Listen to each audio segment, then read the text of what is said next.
La République, oui, la Respublica. On va parler du pays, la République démocratique du Congo, aux dépens de l'actualité. L'actualité aujourd'hui, lundi 30 octobre, est dominée par la décision ou la décision de la Cour constitutionnelle par rapport au contentieux des listes président de la République pour les élections 2023. On a entendu, on nous renseigne depuis la Cour constitutionnelle que tous les candidats, toutes les candidatures déposées à la Cour constitutionnelle ont été validées par celle-ci, mais aussi on a ajouté deux candidatures par rapport à la liste envoyée par la CENI. La CENI avait envoyé qu'à 24, maintenant nous sommes à 26. Qu'est-ce que cela dénote?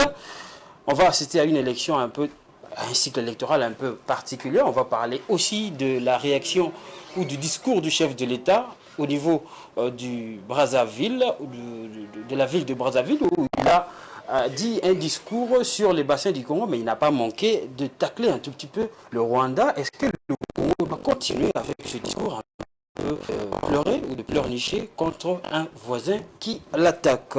Pour parler de tous ces sujets, je ne suis pas seul sur ce plateau, je suis avec Manuel Longonga, à qui je dis bonsoir. Bonsoir Fiston Oleko. Et j'ai dit aux téléspectateurs que vous êtes coordonnateur du groupe dépression SOS Jeunesse en Danger. Merci. Vous allez bien?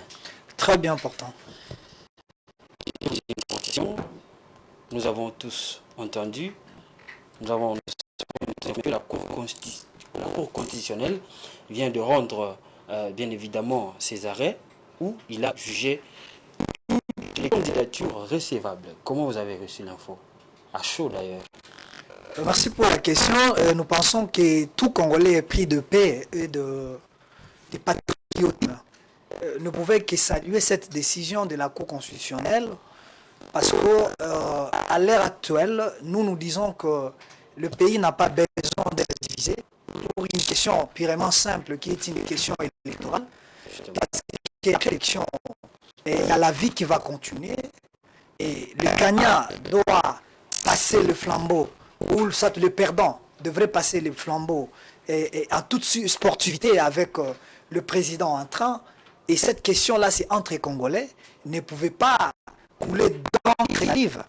Donc pour nous qui sommes patriotes, nous disons que la Cour constitutionnelle n'a fait que son travail. Pour moi, en tant que coordonnateur de ma structure, puis leader d'opinion, nous ne pouvons que saluer cette décision qui a été prise par la Cour constitutionnelle. C'est vraiment une autre manière de faire. Moi, je me pose la question parce que nous nous étions un peu habitués au fait qu'il y a des candidats qui sont écartés, surtout au niveau du président de la République. Cette fois-là, c'est vraiment un cycle électoral un peu particulier. Écarté, je dirais non. Écarté, je dirais non, parce qu'ici, nous devons faire la part des choses. La Cour constitutionnelle ne pouvait écarter un candidat qui, sur base de preuves ou d'une certaine manière, sur les irrégularités concernant une candidature ou une autre candidature. On craignait déjà que certains noms dérangeaient, ils doivent être retirés de la liste, mais ce n'est pas ce qu'on a vu. Je pense que c'était simplement ce que l'opinion disait, mais ce n'est pas la réalité de fait. Donc la CENI a l'obligation de recevoir les candidatures. Et la CENI a reçu les candidatures, il a traité ces candidatures, et puis il a envoyé à la Cour pour que la Cour puisse valider les candidatures. Donc, si les candidatures devaient être écartées au niveau de la CENI, on devrait faire recours au niveau de la Cour constitutionnelle. Mais nous avions vu les candidats qui ont fait recours. En faisant recours, la Cour constitutionnelle est restée indépendante parce que c'est au niveau de la haute juridiction de notre pays. Et on dit les arrêts de la Cour ne sont pas contestables. On ne peut pas contester et ils ne sont pas attaquables. Donc sont inattaquables. Donc quand la Cour a rendu ces arrêts, on prouve ou nous pouvons estimer que la Cour a bien traité les éléments de chaque candidat et il ne pouvait que valider s'il n'y avait pas d'irrégularité. Donc à ce niveau-là, on ne peut pas parler de main noire politique parce qu'on est habitué à ces termes. Mais moi je pense que nous sommes habitués à cette mauvaise politique dans notre pays. La justice, elle est indépendante. Alors, si aujourd'hui, nous ne pouvons pas compter à ça, ça dit que nous ne voulons pas le changement. Nous voulons, parce que tout le monde attendait, je sais, tout le monde attendait que c'est comme si nous disons, quand on amène Jésus chez Pilate, et c'est Pilate qui lave les mains, qui envoie Jésus chez Hérode, on voulait sacrifier. Tout le monde attendait qu'on puisse sacrifier certains candidats, nous le savons. Mais maintenant, ce n'est pas ça le cas, nous ne devons qu'applaudir. Parce que ici, c'était un enjeu majeur, cher fiston, que si on osait écarter un candidat, comme vous disiez, parce qu'il devait y avoir une main noire qui devrait être derrière tout ça, et le pays ne pouvait pas être calme. Parce que nous savons, au moment où nous sommes, nous devons nous dire, nous regarder en face et dire que le pays, sur le plan social, il y a des tensions qui sont partout. Il y a la guerre qui est à l'Est. C'est normal, hein, les tensions sociales, c'est normal, même en Mais, France. mais non, nous devons gérer ces tensions. Oui, parce que ce sont les conflits qui naissent. Et c'est ça même, le rôle de l'État, c'est pour que l'État gère ces conflits. Et l'État ne peut pas aggraver les conflits. Justement. Il a le rôle d'apaiser les tensions qui peuvent surgir par-ci, par-là. Et sur cette matière électorale, ça vaut la peine que ces élections soient inclusives, transparentes et apaisées. Déjà, au niveau de l'inclusivité, on va dire qu'il n'y a pas vraiment de débat. Au niveau de l'inclusivité, je ne vais pas dire qu'il n'y a pas de débat. Ça, c'est mon opinion. Et je dirais qu'aujourd'hui, nous pouvons dire que tout le monde doit conquérir à ces élections. C'est un droit. Et c'est un droit. On ne peut pas exclure une catégorie ou un type d'homme pour que non, disent que non, celui-ci ne peut pas. On s'est réveillé un petit matin, on dit on doit écarter un candidat ou un tel X candidat. Par la volonté politique. Non, ça ne se fait pas. Nous sommes dans un État démocratique, tout le monde doit compétir et que le meilleur gagne. C'est ce que nous attendons de ces élections. Donc on ne pouvait pas prédire, parce que si on devrait aujourd'hui croire qu'il y a une main noire qui doit jouer pour qu'on exclue certains candidats, et je vous dirais que la suite nous réservera beaucoup. Donc nous devons appeler à l'inclusivité et nous croyons que nous allons tous aux élections et que le meilleur gagne. Je vais te poser une dernière question par rapport à cette décision d'aujourd'hui. Est-ce que cette décision de la Cour constitutionnelle a un petit peu essayé de changer la perception? Ça va justement essayer de changer la perception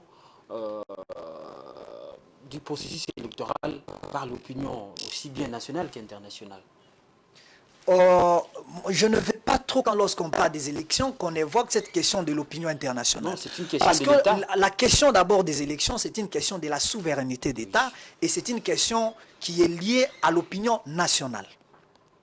Parce que les élections d'abord c'est une question des Congolais entre Congolais. Mais si ça barde, il faut savoir que les 9 voisins sont d'abord concernés parce que ça peut aussi dégénérer vers eux. Donc la question électorale est aussi internationale. La dégénération des élections, oui, ça peut, mais aujourd'hui d'abord c'est l'action entre Congolais. Ouais. Alors, dire qu'il y a déjà l'aspect sur l'aspect international, oui, mais nous ne pouvons pas avoir des dictats internationaux. Non. Pour qu'on nous impose ce que l'international pense au niveau national. D'abord, c'est une question entre Congolais. Alors, si aujourd'hui, nous avons 26 candidats et que chacun fasse la campagne, parce que nous allons vers la campagne électorale, et que c'est par rapport au discours, par rapport, pour ceux qui nous ont gérés aujourd'hui, c'est le bilan qu'ils doivent présenter aux Congolais. Qu'est-ce que vous avez fait pendant 5 ans? Et que ceux qui viennent, ceux qui concourent pour qu'ils remplacent celui qui nous a géré pendant 5 ans, ils doivent avoir un discours, ils doivent construire un discours, vendre leurs produits politiques, l'offre politique qu'ils peuvent présenter à la population pour que la population vote.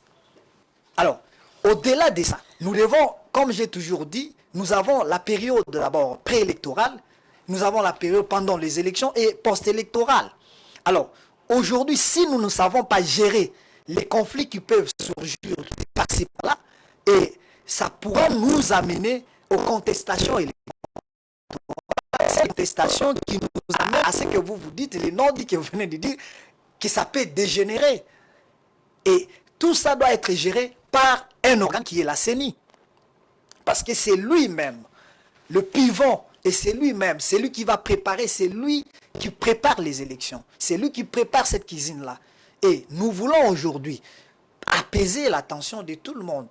Parce que nous avons dit, moi j'ai dit toujours que les élections, c'était qu'un moyen du changement des leaders ou ceux qui vont nous gérer, ceux qui vont diriger. Mais les élections n'apportent pas un développement, cher fiston. Parce que nous pouvons avoir plusieurs cycles électoraux, nous pouvons avoir beaucoup de processus sans qu'il y ait le changement. Ça peut contribuer au changement. Ça contribue au changement lorsque nous faisons un vote utile. Justement, parce qu'il y a des offres politiques, l'alternative ou l'alternance des offres politiques peuvent amener à ce que la population acquiert une certaine maturité et opérer des choix judicieux. Et ce n'est pas facile. Ce n'est pas facile parce que vous connaissez même cette population qui aujourd'hui est emballée par ce même politicien. Nous connaissons bien, nous sommes tous citadins, nous connaissons ce qui se passe à la cité. Dans une jeune démocratie. Dans une jeune démocratie. C'est ça en fait, nous disons jeune, mais à quand est-ce que nous allons grandir en démocratie? Donc c'est le rôle de l'État, c'est le rôle de l'État et c'est le rôle même des partis politiques pour qu'ils enseignent. Mais les partis politiques n'enseignent pas cela parce qu'ils tirent bénéfice de ça. Il y a la démagogie qui règne au lieu d'éclairer l'opinion, au lieu d'éclairer leurs sympathisants ou les partisans. Mais il y a un système qui est élu domicile chez nous, c'est la démagogie. Il faut mentir, il faut dire n'importe quoi, parce qu'aujourd'hui nous voyons surgir des mamas boboto, des papas boboto, des papas sociaux. Et ce n'est pas le rôle d'un parti politique pour qu'aujourd'hui on nous vende des papas sociaux. Alors, mais bien, les partis politiques ont des politiques justement au public qu'ils conçoivent et s'ils promettent de les mettre en œuvre, moi je ne vois pas là où il y a la démocratie. Non, c'est le rôle d'un député, Non, pas des partis politiques. Oui, parce que c'est au sein de partis politiques qui naissent les élus, qui naissent président de la République. Oui, pour gérer la République. Pour gérer la République. Et ce sont non seulement les institutions, l'institution présidence de la République, mais nous avions aussi le Parlement, c'est autour de ça, nous avons des ministres qui vont sortir de ces partis politiques. Justement. Alors, si aujourd'hui, nous ne savons pas faire le choix, si nous ne savons pas éduquer cette population pour qu'ils fassent un choix judiciaire, je crois que nous allons tomber longtemps dans ce que nous voyons aujourd'hui, dans cette marasme politique. Alors, moi je pense que les élections pointent à l'horizon. Aujourd'hui, nous avons les candidats retenus au niveau de la présidentielle. Nous avions eu déjà des candidats au niveau des députations provinciaux et nationaux. Et il n'y a qu'à la CENI de nous dire, l'étape qui vient, c'est la propagande. Alors, après la période de la propagande électorale, nous allons voter et nous allons voir ce qui va venir. Je vois que vous évitez d'émettre un jugement, parce que je vous ai demandé, oui. Est-ce que cette décision de la Cour va essayer un tout petit peu d'améliorer l'image ou la perception de ce cycle électoral à l'égard de l'opinion nationale, mais aussi internationale? Parce qu'il y avait déjà des choses qui se disaient. Est-ce que cette fois-là, avec cette décision, ça peut améliorer vraiment ce que les gens peuvent voir de ce cycle électoral, le 4e? Vous parlez du cycle ou vous parlez de la CENI? Non, je ne parle pas de la CENI. Vous parlez pas. Donc vous parlez en fait du processus. Du processus. Alors, je ne sais pas, parce que ça dépend d'une personne à l'autre.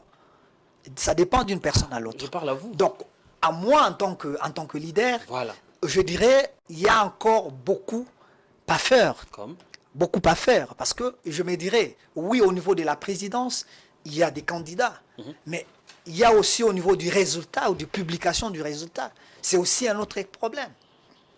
Alors, si aujourd'hui, nous voulons que, du début, parce que je parlais ici des 3 périodes, alors si dans le processus électoral, jusqu'à la fin, jusqu'au niveau du vote et jusqu'au niveau de la publication des résultats, et nous voulons que la CENI garde cette impartialité et que la Cour aussi doit garder cette même impartialité pour qu'à la fin, nous ayons des élections crédibles. Parce qu'ici, le nœud du problème ou la suite logique de ce processus, c'est la publication des résultats. Et dans la publication des résultats, nous voyons publier celui qui a gagné les élections. Si vous voulez que je sois clair. Ce sont des signaux. Oui, que nous voyons maintenant, ce sont des signaux. C'est ce que nous encourageons. Des bons signaux. Alors. Parce que nous avons, au début, j'ai dit, nous avons encouragé la Cour. Ouais. Parce que la CENI peut publier les résultats, mais c'est la Cour qui valide les résultats. C'est ça, en fait, la logique. Mais si aujourd'hui, ça commence, nous voulons que ça aille jusqu'au bout. Qu'il ne soit pas la poudre aux yeux qu'on veut maquiller. Mais nous voulons que les institutions de la République soient indépendantes. La République démocratique du Congo est une jeune démocratie qui organise son 4e cycle électoral. Est-ce que ce pays peut, avec tout ce qu'il y a comme crise, vous avez parlé des crises sociales, vous avez parlé des crises au niveau même de la sécurité, est-ce que les élections doivent vraiment être une occasion de plus pour que nous assistions à des crises post-électorales, ce n'est pas important, comme je venais de le dire, parce que après les élections, il y a une vie. Il y a un soir, il y a un matin. Il y a un matin, il y a un soir. Donc, c'est ce que les politiques nous vendent. Et lorsque vous voyez les tensions qui surgissent par-ci, par-là, c'est par rapport au discours irresponsable de certains politiciens. Quand on dit quand vous dites je suis leader de tel coin, parce que je ne vois aucun candidat qui va battre campagne seulement dans son coin. Parce que vous êtes président de tous les Congolais. Si aujourd'hui on vous élit président de la République, vous représentez la nation. Vous ne représentez pas un tribu. Vous ne représentez pas une portion de gens. Vous représentez toute la République. Vous devenez père de la République. Alors, si nous, politiciens, ou le politicien sème du désordre au sein de certaines couches de la population, la manipulation politicienne, ou je peux dire en fait, ce que je venais de dire, d'appeler la démagogie. Parce qu'on manipule l'opinion, on manipule la population pour se dire je suis leader de tel coin, je suis leader de ça, je suis leader de ça. Et c'est ce qui envenime même ce que nous disons aujourd'hui, les tensions. Parce que lorsqu'on s'y croit que vous êtes patriote, vous devez avoir un discours totalement mesuré. Nous avons eu des cas ici. Je vois, vous responsabilisez seulement les partis politiques, mais les politiciens, mais il y a aussi un rôle que les institutions doivent jouer pour que qu'on n'assiste pas à une crise après les élections. Mais monsieur Fiston, qui gère les institutions? Ce sont des politiques. Justement. Donc on ne peut pas dissocier les partis politiques. La CENI n'est pas gérée seulement par les politiques. Mais est-ce qu'aujourd'hui nous disons que la CENI a un discours tribal? Non. La CENI est là pour l'organisation des élections. Et nous savons comment cette CENI est composée. Et moi j'ai toujours dit que la CENI n'est pas indépendante. Cette CENI que nous avons n'est pas indépendante. Mais équilibrée quand même. Équilibrée par rapport à l'opposition et la majorité. Il y a aussi la Selon moi, on devrait exclure tous les politiques de ces processus. Ils ne pouvaient pas être partie prenante dans cette CENI. Parce que cette CENI est composée par l'opposition, la majorité et la société civile. Justement. Alors, et donc, vous êtes partie prenante, ils font juger partie dans cette CENI. Alors, ce n'est pas là notre problème. On ne prend pas des décisions. Non, c'est faux. On ne prend pas de décisions en faveur de son parti politique. C'est ce que vous croyez. Moi, je ne pense pas que c'est ce qui s'est fait. Et ça s'appelle les non-dits peut-être de la CENI. Là, il faut revoir encore la loi. Donc, la loi organique sur il la faut CENI. revoir la loi organique sur la CENI pour que tous les politiciens ne fassent pas partie de cette CENI. Tout. Oui. Mais ils sont partie prenante au processus. Non, mais comment ils ne peuvent pas savoir ce qui se passe? Non. Quand on parle, parce que la CENI, en fait, c'est une institution d'appui à la démocratie. Oui. Où les politiques ne peuvent pas faire partie. Mais c'est un politique qui signe l'ordonnance. Le politique signe l'ordonnance, oui.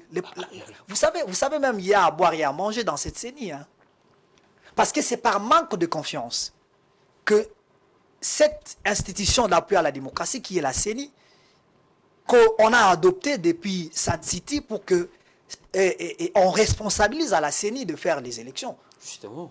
Mais dans d'autres pays, ce n'est pas la CENI c'est le ministère de l'Intérieur qui organise la jeune démocratie. Qui organise les élections. C'est-à-dire qu'entre nous, politiques, nous ne faisons pas confiance. C'est ça la conclusion.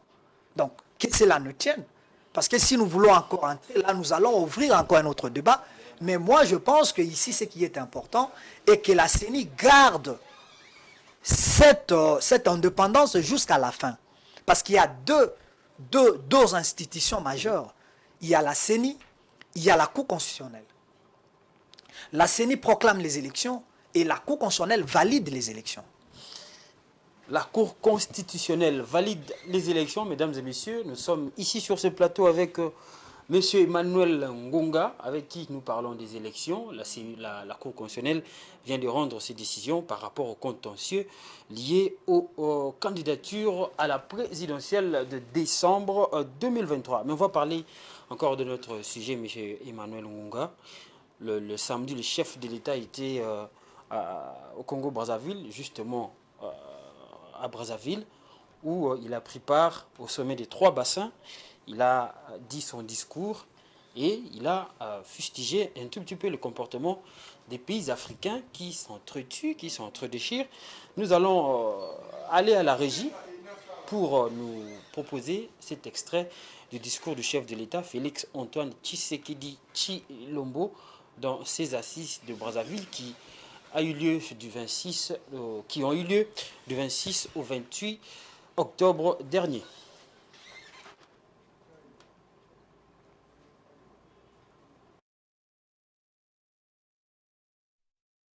J'ai parcouru et visité tous les 9 pays voisins de la République démocratique du Congo.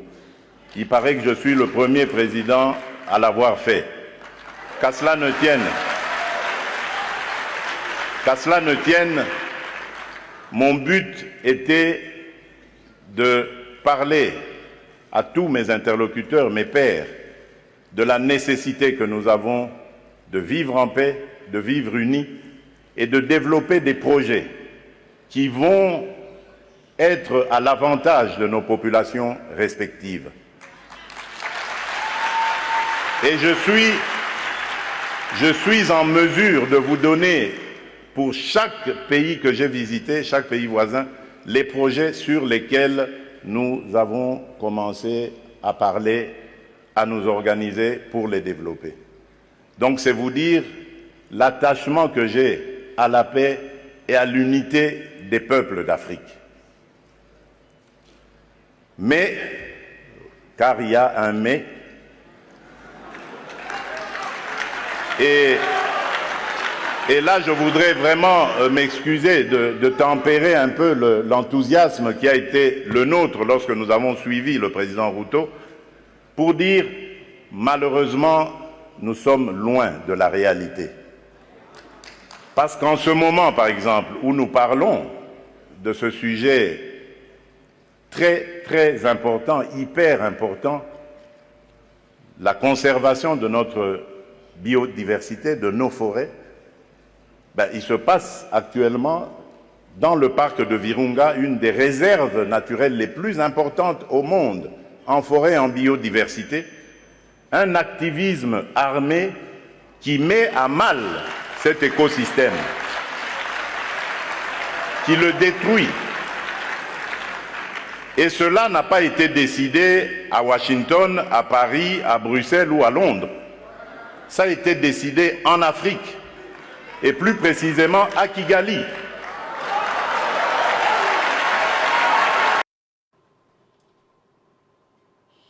Voilà, vous avez suivi là le chef de l'État qui parlait de Kigali. Kigali qui manigance un activisme militaire au niveau de l'Est et de la République démocratique du Congo, plus précisément dans la province du Nord Kivu. Et quand on parlait de la biodiversité lors de ces assises, le chef de l'État, Félix Tshisekedi, a clairement indiqué que l'activisme l'activité des groupes armés, notamment le M23 qui est soutenu par le Rwanda dans l'Est de la République démocratique du Congo, met à mal la biodiversité, mais aussi la conservation de la nature. Bon, donc on a quand même pris une forme d'habitude dans tous les forats internationaux.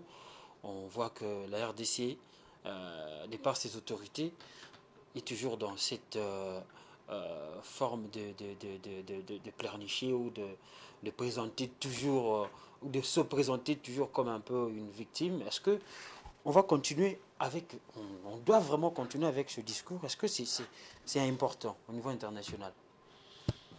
Je dirais que jusque-là, nous ne capitalisons pas ce que nous avons comme atout.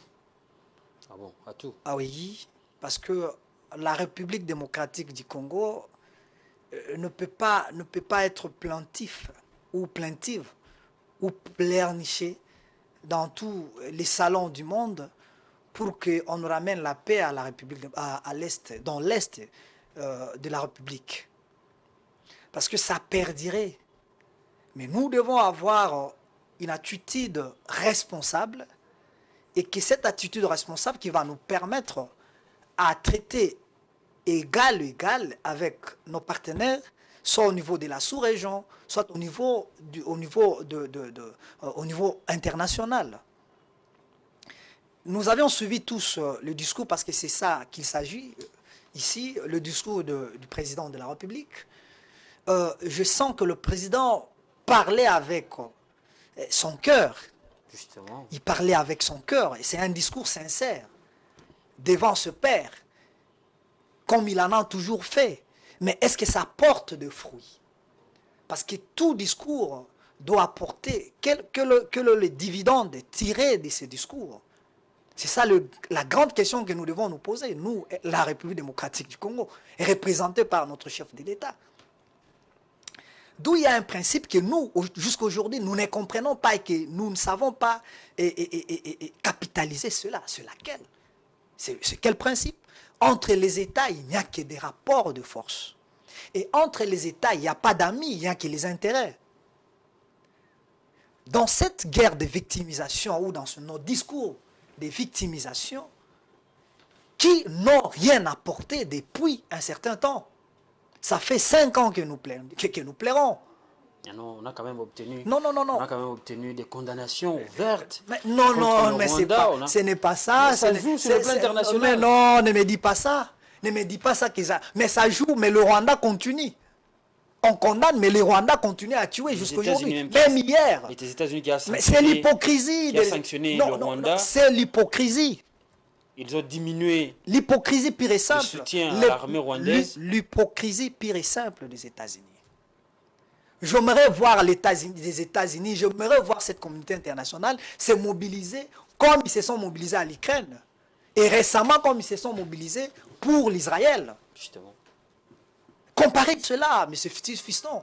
Si nous comparons ces appuis-là, l'appui qu'on donne à la guerre contre l'Ukraine, l'appui qu'on a donné, comment vous voyez les télévisions du monde se sont mobilisées pour soutenir.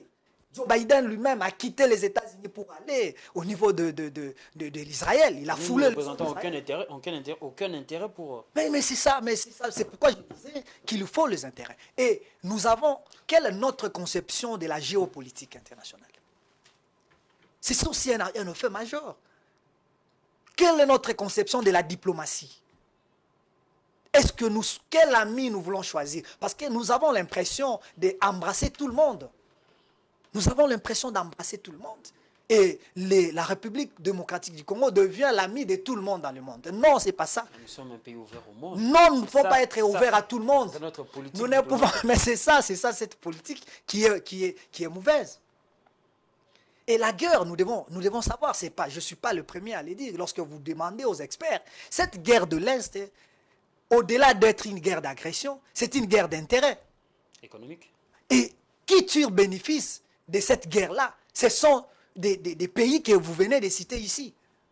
Ce sont des pays que vous venez de citer ici. C'est les États-Unis, c'est le Canada, c'est machin. Chacun tire les intérêts du Rwanda. Mais le Rwanda n'est qu'un bouc émissaire. Le Rwanda n'est que tueur, n'est que celui qu'on a présenté. Mais derrière les Rwandais, ce sont des grandes puissances. Mais face à de telles situations, quelle attitude que peut prendre un Congolais face à de telles situations? Quelle attitude que nous devons prendre? Il faut lire l'environnement international. D'accord? Vous aviez vu, avec, je crois en 2014, la guerre en Syrie. Est-ce que nous, les Congolais, nous avons le temps de lire cette guerre? Aujourd'hui, est-ce que nous avons le temps de lire ce qui se passe en Ukraine? C'est-à-dire que nous devons choisir des blocs. Après, nous vous souvenez, nous sommes tous intellectuels. Après la guerre froide, il y a des blocs qui se sont créés. Justement. Et nous pouvons dire aujourd'hui, nous, la RDC, nous soutenons quel bloc? Et si nous n'arrivons pas à se décider, parce que c'est une question de vie ou de mort, c'est une question de vie ou de mort. Derrière la guerre de l'Ukraine, nous avions vu les pays se mobiliser. Derrière tel ou tel bloc. Mais qu'est-ce que nous avons pris comme position? C'est d'applaudir tout le monde. Et cette position ne nous sera pas bénéfique. Ne nous sera pas bénéfique. Vous avez vu l'Afrique du Sud qui a adopté une position non alignée. Il n'a pas soutenu l'Ukraine, il n'a pas soutenu la Russie, mais il avait quand même une position. Et cette position profite à ces États-là qui ont pris des décisions. Mais nous ne nous assumons pas comme État. Nous voulons embrasser tout le monde. Et si nous continuons à embrasser tout le monde, vous verrez que nous serons toujours dans ces positions-là, nous serons toujours en train de plairer, nous serons toujours en train de clamer notre victimisation, c'est victimiser, et ça ne va pas payer. Il faut prendre des décisions courageuses. Comme? Donc, c'est-à-dire, je venais de le dire, nous devons choisir qui est notre allié. Qui est notre allié? Parce que nous serons protégés par ses alliés. Nous serons protégés par ses alliés. Là, si Bachar al-Assad n'a pas été... Tu peux diminuer. Quelle souveraineté? Quelle souveraineté qui va diminuer? Non. Donc, si nous embrassons tout le monde, là, nous sommes souverains. Mais nous sommes souverains, on nous agresse. Si nous n'avons pas crié tout haut, on ne devrait pas nous enlever l'embargo. Nous étions sous embargo pendant qu'on nous agressait. On n'achetait pas les armes. Vous connaissez tous, non? Vous connaissez tous. Donc, à un certain moment, lorsqu'on gère l'État, nous ne devons pas gérer l'État avec des sentiments. Parce qu'entre les États, il n'y a que les intérêts. Et ici, c'est les intérêts peut-être du Rwanda qui priment par rapport aux intérêts de la République. Mais pendant que le Rwanda n'a pas de richesse, mais nous, tout au longueur des journées, nous nous disons, nous sommes riches, nous sommes riches, nous sommes riches. Mais ce sont les autres qui tirent bénéfice de ces richesses. Moi, je ne comprends pas, ça me dépasse un tout petit peu. Ah voilà. On voit ça va nous un dépasser. pays comme le Rwanda, ça va nous un dépasser. pays comme le Rwanda, qui n'a pas beaucoup de ressources, on va dire naturelles, comme c'est le cas avec la RDC. Mais les intérêts, où vous parlez, ils représentent quand même beaucoup d'intérêts pour d'autres pays au niveau international. Ah oui. C'est quoi vraiment le problème? C'est en fait, je vais vous dire clairement, que deux fois, ils ont des attitudes sérieuses. Ah, nous ne sommes pas sérieux. Ah oui. Peut-être. Peut-être nous ne sommes pas sérieux. Par rapport à nos engagements. Par rapport à nos engagements. Nous devons nous assumer. Et nous allons rappeler, bien que je ne soutiens pas cette politique, mais nous ne sommes pas enfants, nous devons connaître l'histoire de notre pays. Si Mobutu a fait 32 ans de son règne, c'est parce qu'il a été soutenu par ses alliés. Vous n'ignorez pas ça. C'était pour garder son pouvoir. Non, c'était pour les intérêts nationaux. Bien que c'est lui qui a peut-être, je peux dire qu'il n'a pas pu capitaliser cela, mais on lui a fait confiance. Ce sont les grandes puissances là qui l'ont soutenu, et vous savez qui était derrière Mobutu. D'accord? Donc, c'est pas du tout une mer à boire. C'est simplement, nous devons bien faire la lecture de notre situation et géopolitique, et puis savoir se décider avec qui nous pouvons aller. Aujourd'hui, vous voyez, à l'Afrique de l'Est, ils ont fait le choix de choisir qui est le vrai ami, qui est le vrai allié. Ils sont allés tous à la Russie. Donc, la RDC... Et les intérêts de tous ces pays-là sont protégés par la Russie aujourd'hui. Parce que vous direz, entre eux les puissances, ils diront, si on attaque celui-ci, on attaque celui-là, on va provoquer une guerre. Et ce sont les enjeux. Ce sont les enjeux géopolitiques que nous ne pouvons pas, que nous ne capitalisons pas. On ne va pas quand même demander à notre pays d'aller... C'est un choix. C'est un choix pour... c'est notre souveraineté. C'est notre souveraineté. Mais qu'est-ce que nous avons gagné de cette histoire? Nous avons, oui, parce que nous tissons des relations, je ne sais pas, historiques. Mais qu'est-ce que nous avons gagné de ces relations historiques? Si aujourd'hui, par exemple, nous avions vu quelques réalisations ici, c'est grâce à la Chine. C'est grâce à la Chine. Nous avons été avec les Belges pendant longtemps. Qu'est-ce que les gars nous ont apporté dans ce pays? Nous avons été avec les États-Unis depuis trop longtemps. Depuis très longtemps, nous sommes avec les... Qu'est-ce que nous avons? Il faut changer des camps. Et lorsque nous allons changer des camps, nous allons nous assumer tels que... Parce que nous ne pouvons pas être avec des gens qui sont hypocrites. Et même quand le chef de l'État parlait, oui, il parlait. Mais le problème, ce n'est pas les Rwandais. Le problème, c'est ceux qui instrumentalisent le Rwanda pour que le Rwanda nous attaque.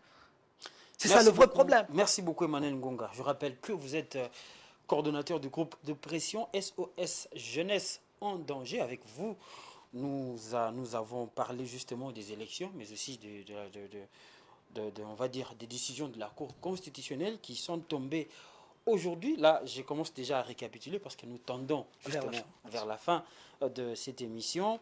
On a parlé aussi de la situation sécuritaire avec le discours de la RDC au niveau international. Nous allons nous quitter. Et M. Emmanuel Ngonga, je vais vous poser une question toujours récapitulative. Comment tu vois, quels sont, quand vous voyez le tableau des élections présidentielles, quels sont les candidats qui peuvent sortir un peu du lot pour faire face aux candidats du pouvoir? Ça c'est grave, ça c'est... Maintenant, vous êtes Congolais, vous pouvez mettre votre avis. Hein? Bon, ça c'est une question très difficile. Bon, jusque-là, parce que... 5. Non, parce que jusque-là, je ne pas lit, nous ne sommes pas pendant une période de la campagne électorale. Je n'ai pas demandé que vous fassiez un bilan, encore moins dérouler un programme. Je vous ai demandé seulement quel est 4 ou 3 candidats que vous voyez qui peuvent faire face à un candidat qui est le président de la République, qui est candidat à sa propre succession. Alors c'est pourquoi je réfléchissais dans cette logique, dans votre logique, pour vous dire que ici, d'abord, pour moi, c'est que chaque président et chaque candidat président, je m'excuse, nous présente l'offre politique. D'abord, c'est en fonction de ça que nous pouvons dire par rapport à ce que nous avons. Vous savez, il y a des offres politiques que c'est lui qui la porte n'a pas même idée, il n'a même pas lu. C'est parce que moi je suis rationnel, je suis scientifique, je ne peux pas juger un candidat ou juger un candidat par rapport à sa beauté. Parce qu'il est brun, parce qu'il est... Je dirais non, celui-ci va battre... Ce sont des gens avec qui nous vivons, qui émettent des idées à chaque moment. Vous savez quand même se faire une idée. Mais le problème est que nous ne pouvons pas être emportés par ce que l'opinion dit. Merci beaucoup, Emmanuel Mais ici, les questions... J'ai compris que vous évitez la question. Non, je n'évite pas la question, mais j'aimerais rester opérationnel, scientifique, pour dire que chaque candidat doit nous présenter. Attendons le moment venu quand il y aura la période de campagne et que nous allons revenir sur ce plateau pour dire quelle offre. Mais pour le moment, le seul offre que nous avons, c'est le bilan du président de la République qui serait... en contradiction avec d'autres projets politiques. Toujours dans les cadres des récapitulatifs, oui. Est-ce que mur ou des ponts entre RDC et Rwanda, est-ce qu'on doit construire des murs ou bien faire des ponts ou faire la guerre? Nous devons faire la guerre. Moi, je suis pour qu'on fasse la guerre avec le Rwanda, parce que le Rwanda, lorsque nous ferons la guerre, nous comprendrons qui est qui et qui soutient le Rwanda. Et je vous donne un exemple aujourd'hui, le monde entier sait maintenant qui soutient l'Israël. Ok? Donc nous allons frapper les Rwandais. Moi je demande au gouvernement de préparer, d'équiper l'armée, de nationaliser surtout ce problème, nationaliser l'armée congolaise pour que nous ayons une armée nationale qui va faire face au Rwanda. Merci beaucoup Emmanuel Ngonga. Merci beaucoup d'être passé sur ce plateau. Je crois que ça ne sera pas la dernière. Merci. Et à vous, chers téléspectateurs, vous avez compris que le pays ne peut avancer qu'avec le débat, car on dit des chocs d'idées jaillit la lumière. Nous sommes arrivés à la fin de cette émission Décryptage qui a décrypté l'actualité bien évidemment telle que vous l'avez suivi. Si vous nous avez reçus chez vous 5 sur 5, nous sommes en direct sur Géopolis Télévision. Il faut dire merci à Serge Kaniki, Stané Samba, il faut dire merci à Béni Fombo, il faut dire merci à Papa Noël Tunda, il faut dire aussi merci à Lys Pemba. Je crois que j'ai cité tous les noms. Merci à vous, chers téléspectateurs, de nous avoir suivis. Et on va nous retrouver justement au prochain numéro.